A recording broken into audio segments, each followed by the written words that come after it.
नमस्कार दोस्तों, मेरे चैनल पर आपका स्वागत है। आज हम आपके लिए एक छोटी सी कहानी लेकर आए हैं, भगवान विष्णु जी और माता लक्ष्मी जी की कहानी। एक बार भगवान विष्णु जी शेषनाग पर बैठे बैठे बोर हो गए और उन्होंने धरती पर घूमने का विचार मन में किया। वैसे भी कई साल बीत गए थे, धरती पर आए और वह अपनी यात्रा की तैयारी में लग गए। स्वामी को तैयार होता देखकर लक्ष्मी माँ ने पूछा, आज सुबह सुबह कहाँ जाने की तैयारी हो रही है? विष्णु जी ने कहा, हे लक्ष्मी, मैं धरती लोक पर घूमने जा रहा हूँ। तो कुछ सोचकर लक्ष्मी माँ ने कहा, हे देव, क्या मैं भी आपके साथ चल सकती हूँ?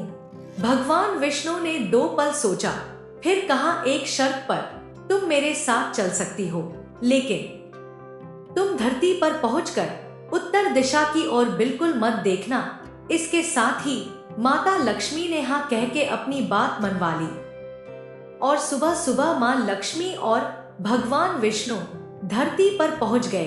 अभी सूर्य देवता निकल रहे थे, रात बरसात होकर हटी थी, चारों ओर हरियाली ही हरियाली थी।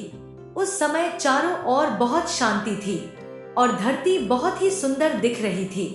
माँ लक्ष्मी मंत्र मुग्ध होकर धरती को देख रही थी और भूल गई कि पति को क्या वचन देकर आई है, और चारों ओर देखती हुई कब उत्तर दिशा की ओर देखने लगी, पता ही नहीं चला। उत्तर दिशा में माँ लक्ष्मी को एक बहुत ही सुंदर बगीचा नजर आया और उस तरफ से भीनी भीनी खुशबू आ रही थी। वहां पर बहुत ही सुंदर सुंदर फूल खिले थे। यह एक फूलों का खेत था। माँ लक्ष्मी बिना सोचे समझे उस खेत में गई और एक सुंदर सा फूल तोड़ लाई। लेकिन यह क्या, जब माँ लक्ष्मी भगवान विष्णु के पास वापस आई तो भगवान विष्णु की आंखों में आंसू थे। फिर भगवान विष्णु ने माँ लक्ष्मी को कहा कि कभी भी किसी से बिना पूछे उसका कुछ भी नहीं लेना चाहिए, और साथ ही माँ लक्ष्मी को अपना वचन भी याद दिलाया। माँ लक्ष्मी को अपनी भूल का पता चला तो उन्होंने भगवान विष्णु से इस भूल की माफी मांगी। तो भगवान विष्णु ने कहा कि जो तुमने जो भूल की है उसकी सजा तो तुम्हें जरूर मिलेगी। जिस माली के खेत से तुमने बिना पूछे फूल तोड़ा है, यह एक प्रकार की चोरी है, इसलिए अब तुम 3 साल तक माली के घर नौकर बनकर रहोगी। उसके बाद मैं तुम्हें बैकुंठ में वापस बुलाऊंगा। माँ लक्ष्मी ने चुपचाप सर झुका कर हाँ कर दी और माँ लक्ष्मी एक गरीब औरत का रूप धारण करके उस खेत के मालिक के घर गई। घर क्या, एक झोपड़ा था। उस झोपड़े के मालिक का नाम माधव था। माधव की बीबी, 2 बेटे और 3 बेटियां थी। सभी उस छोटे से खेत में काम करके किसी तरह से गुजारा करते थे। माँ लक्ष्मी जब एक साधारण और गरीब औरत बनकर जब माधव के झोपड़े पर गई तो माधव ने पूछा, बहन तुम कौन हो और इस समय तुम्हें क्या चाहिए? तब माँ लक्ष्मी ने कहा, मैं एक गरीब औरत हूँ, मेरी देखभाल करने वाला कोई नहीं, मैंने कई दिनों से खाना भी नहीं खाया, मुझे कोई भी काम दे, साथ में मैं तुम्हारे घर का काम भी कर दिया करूँगी, बस मुझे अपने घर में एक कोने में आसरा दे दो। माधव बहुत ही अच्छे दिल का मालिक था, उसे दया आ गई, लेकिन उसने कहा, बहन मैं तो बहुत ही गरीब हूँ, मेरी कमाई से मेरे घर का खर्च मुश्किल से चलता है, लेकिन अगर मेरी 3 की जगह 4 बेटियां होती तो भी मैंने गुजारा करना था। अगर तुम मेरी बेटी बनकर जैसा रूखा सूखा हम खाते हैं उसमें खुश रह सकती हो तो बेटी अंदर आ जाओ। माधव ने माँ लक्ष्मी को अपने झोपड़े में शरण दे दी और माँ लक्ष्मी 3 साल उस माधव के घर पर नौकरानी बनकर रही।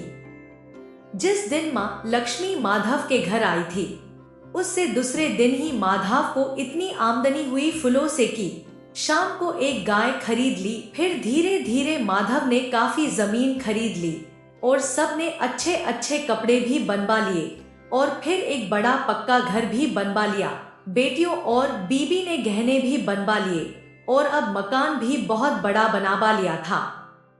माधव हमेशा सोचता था कि मुझे यह सब इस महिला के आने के बाद मिला है, इस बेटी के रूप में मेरी किस्मत आ गई है मेरी, और अब माँ लक्ष्मी के 3 साल बीतने वाले थे, पर माँ लक्ष्मी अब भी घर में और खेत में काम करती थी। एक दिन माधव जब अपने खेतों से काम खत्म करके घर आया तो उसने अपने घर के सामने, अपने घर के द्वार पर एक देवी स्वरूप गहनों से लदी एक औरत को देखा। ध्यान से देखकर पहचान गया, अरे यह तो मेरी मुँह बोली चौथी बेटी यानी वही औरत है। और पहचान गया कि यह तो माँ लक्ष्मी है।